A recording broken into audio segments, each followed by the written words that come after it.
Bonjour et bienvenue dans cette vidéo.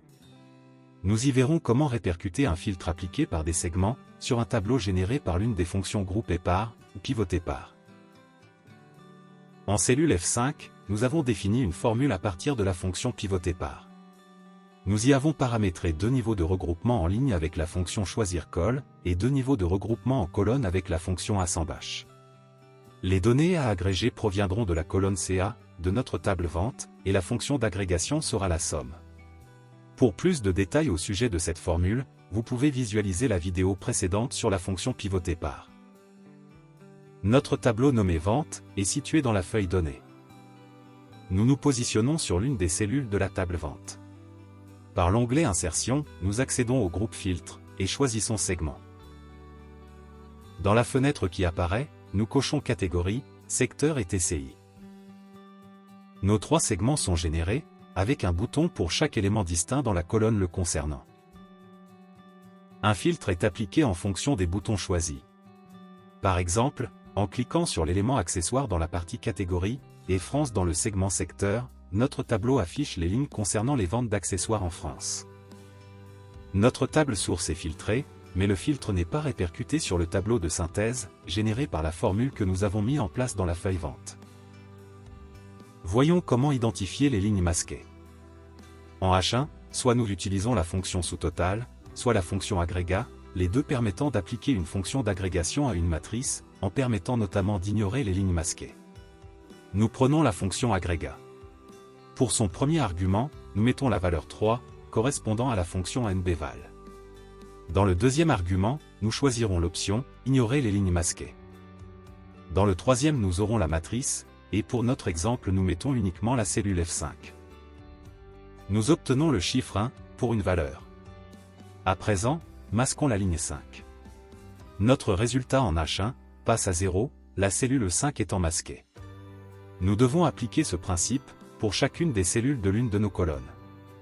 Nous utiliserons donc la fonction byRow, qui permet d'appliquer une fonction lambda sur chaque ligne d'une matrice. Dans son premier argument nous mettons la colonne date de notre table vente. Dans le second, nous aurons une fonction lambda. Celle-ci aura dans son premier argument, une variable que nous nommons A, et qui représentera la ligne parcourue.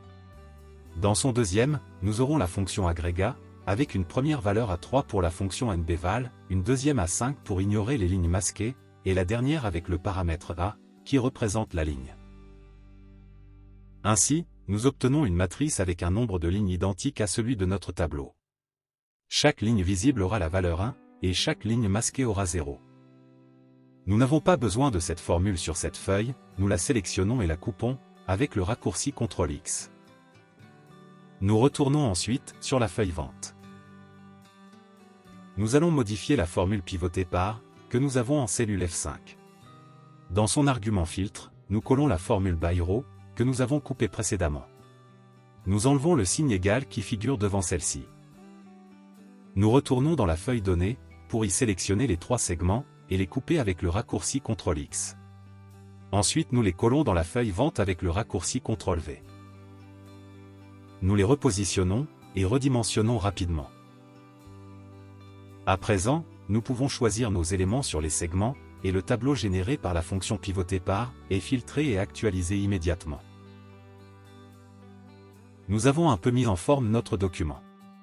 Nous avons deux autres formules en cellules O5 et O12, pour lesquelles nous souhaitons appliquer ce filtre. Pour simplifier son usage, nous passons par l'onglet Formule, et prenons l'option Définir un nom.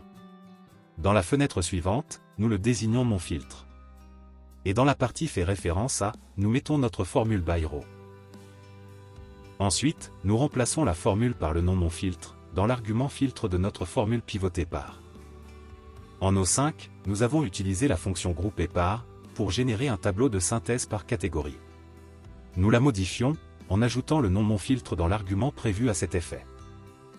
Nous répétons cette opération pour la formule qui figure en O12, et qui utilise la fonction groupe épars, pour synthétiser le chiffre d'affaires par commercial. À présent les trois formules sont liées au choix fait dans chacun des trois segments, et leurs résultats sont immédiatement actualisés. Le tout a été mis en place avec uniquement des formules, et est dynamique. Nous nous arrêterons sur cela pour cette vidéo. Merci pour votre attention. À bientôt.